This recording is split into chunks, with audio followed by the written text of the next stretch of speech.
咱讲四季梦境好过过无大头，六月火烧煲。在咱生活当中有真侪甲这块相关的俗语。中华钓一照中心特别邀请老师来向时代解说这块由来。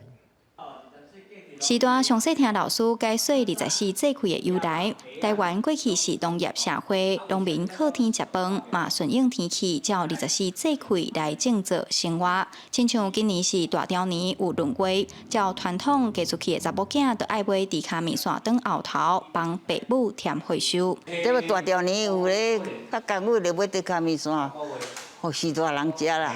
5月讲烧满，互水烧干。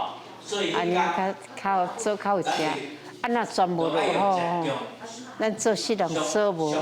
古早流传落来24节气是对日头长势所研究出来公历，全世界拢通用。台湾人嘛有侪所在是参考节气来过日子。中华有日照中心邀请老师来向时代解说节气的历史由来。咱足侪人毋知影讲啥物叫高鸾年，其实甲咱立春有关系。咱有一年有双春，有一年就无春，无春迄年就叫高鸾年。时代人拢知影讲咱的节气安怎走，但是毋知节气安怎来吼。希望讲互因了解。龚老师伊讲话是趣味的，所以毋若是讲长辈吼，诶是大人听甲足欢喜的吼，连阮的员工啊，足有收获的。